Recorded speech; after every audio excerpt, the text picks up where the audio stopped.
మన tea time Uday, నాకు తంగెళ్ళ ఉదయ్ శ్రీనివాస్ కంటే కూడా టీ టైం ఉదయ్ ఒక 25,000 మందికి 2017లో ప్రారంభించి 4,000 సంస్థలు 4,000 ఫ్రాంచైజీలు స్థాపించి ఒక స్టార్ బక్స్ లాగా, ఒక బరిస్టా లాగా, కాఫీ డే లాగా 10 లక్షల ఖర్చుతోటి 4,000 మంది ఎంటర్‌ప్రెన్యూర్స్ని తయారు చేసి అందరూ మనకి డిగ్రీ చేసి మన ఇంజనీరింగ్ చేసి రకరకాల సుఖాల్లోకి వెళ్లకుండా కూర్చొని 2 సంవత్సరాలు 10 లక్షల ఒక మధ్యతరగతి కుటుంబం నుంచి వచ్చి 10 లక్షల రూపాయలు పెట్టుబడి పెట్టుకొని ఒక టీ పొడి తయారు చేసుకొని అది ఒక చిన్నపాటి షాప్ ఓపెన్ చేసి 2017లో స్టార్ట్ చేసినది 2000 ఇది వచ్చి ఇప్పుడు ఈ సంవత్సరానికి 2024కి 4,000 అవుట్లెట్స్ పెట్టాడు.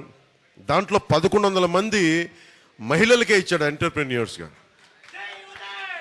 ఇది ఎందుకు చెప్తున్నానంటే ఇది మన నేల నుంచి వచ్చినాడు.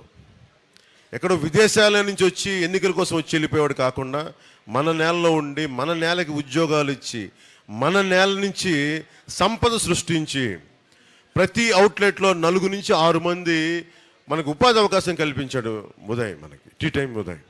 ఆ ఉదయ్ని ఈ రోజున మనందరం కూడా నాతో పాటు ఉదయ్ని, టీ టైం ఉదయ్ గారిని, తంగెళ్ళ ఉదయ్ శ్రీనివాస్ గారిని మన కాకినాడ పార్లమెంట్ అభ్యర్థిగా గాజు గ్లాసు గుర్తు మీద,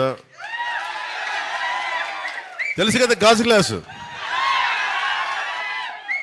పగిలే కొద్ది పదులే కొద్ది గాజు గ్లాసు,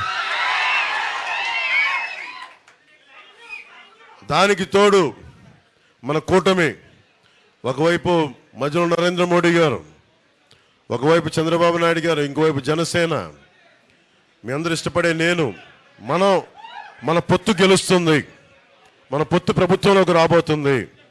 ఇందాక చాలామంది ఎంపీటీసీలు వస్తే ఒకటే మాట మాట్లాడారు, మేము ఈ ప్రభుత్వంలో పనిచేసాం, ఈ పార్టీకి పనిచేసాం, మాకు గుర్తింపు లేదు అంటే, మీరు కష్టపడితే గుర్తింపు ఇచ్చే వ్యక్తిని నేను.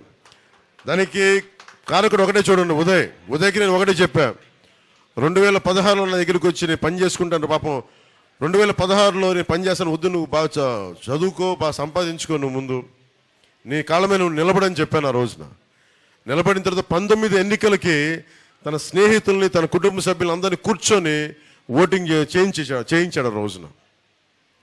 ఆ రోజు 2019 నుంచి పని చేసుకుంటూ వెళ్ళాడు. అంటే నేను కష్టాన్ని గుర్తించేవాడని చెప్పడానికి, అందరినీ కలుపుకెళ్ళిపోయే వ్యక్తి. అలాగే తను ఒకటే చెప్పాను, ఎవరు పార్టీలోకి రావాలనుకున్నా అందరినీ మనస్ఫూర్తిగా ఆహ్వానించు.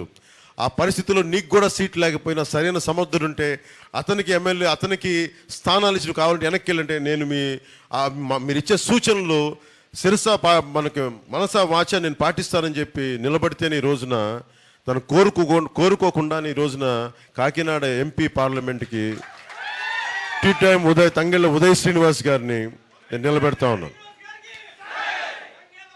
ఈ రోజున నేను ఎందుకు పర్లేదు చప్పలు కొడుతురు కానీ మీరు నినాదాలు కావాలి కదా, మావాడికి శక్తి కావాలి కదా, మావాడికి మీ నినాదాలే కదా, మీ జై ధ్వానాలే కదా శక్తి పార్టీకి. పిడికిలి బిగిస్తేనే కదా బలం. ఇలా లూసుగా ఎందుకు మాట్లాడతాం, పిడికిలి బిగించి కొడితేనే కదా దెబ్బ తగిలేదు. సో నేను ఒకటే కోరుకుంటా ఉన్నాను, మా జనరల్ సెక్రటరీ సత్య గారు రండి, మీరు కూడా రండి.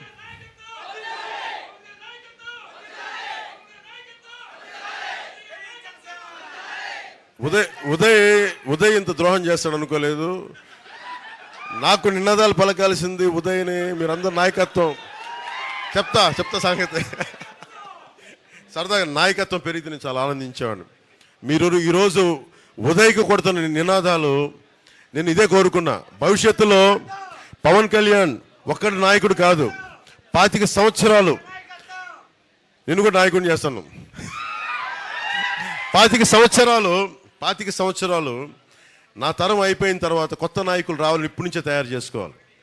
ఒక 25 సంవత్సరాల చెట్టు పంట ఇస్తుంది, అక్కడ ఉన్న కొబ్బరి చెట్టు కొబ్బరి బొండాలు ఇస్తుంటే ఎప్పుడో ఒక 12-15 సంవత్సరాల క్రితం వేస్తే తప్ప ఈరోజు చేతికి పంట రాదు. అలాగే ఈ రోజున నాయకులు నిలబెడితేనే తప్ప రేపు పొద్దున మనకి నిలబడే నాయకులు రారు. అందుకని భవిష్యత్తులో మీ అందరి నుంచి బలమైన నాయకుల్ని వార్డు స్థాయిల్లో, మనకి మున్సిపాలిటీ స్థాయిలో, మండల స్థాయిల్లో, నియోజకవర్గపు స్థాయిలో, రాష్ట్ర స్థాయిల్లో దేశ స్థాయిలో కూడా జనసేన బలమైన నాయకుల్ని తయారు చేస్తుంది. దానికి నిదర్శనమే ఈ రోజున మన టీ టైం ఉదయ్ శ్రీనివాస్ గారు. అలాగే నన్ను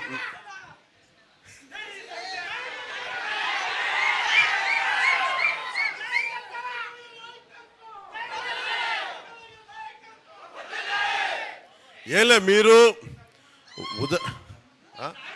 బాబు మీరు తప్పకుండా కూర్చోండి, మీరు అందరు కూర్చోండి, కింద కెమెరాస్ కూర్చోండి, పర్లేదు చాలా తీసిన ఫోటోలు చాలే, కూర్చోండి కూర్చో. నువ్వు కూడా ఇంక ఏం చేస్తావు, మోకాలు నిలబట్టలేదా, కూర్చో.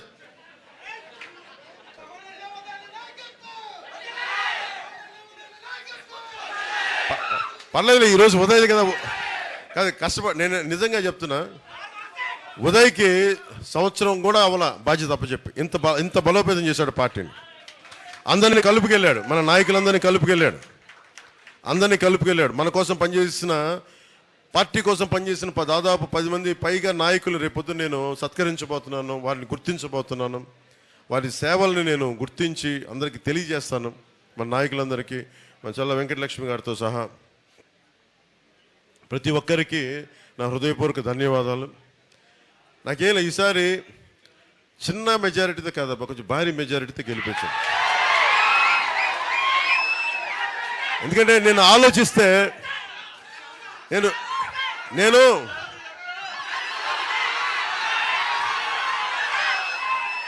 కొంతమంది ఈ రోజున పొద్దున్న అలాగే విను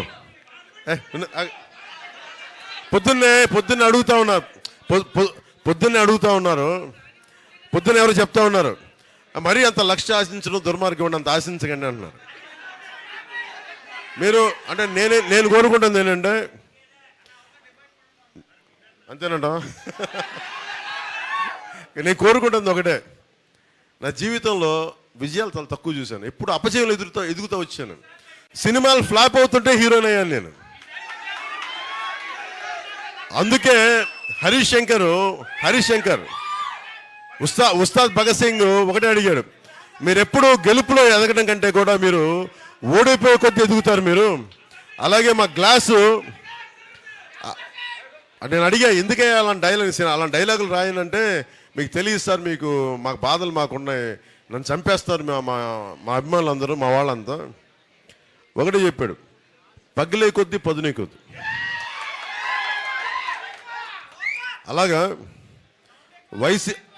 ఎగ్జాక్ట్లీ అదే చెప్పాలనుకుంటా. వైసీపీకి ఏంటి అలవాటు చేసుకుందాం. ఫస్ట్ చెప్పండి, వైసీపీ ఏంటి, వైసీపీ ఏంటి, జనసేన ఏంటి. జై జనసేన, జై హింద్.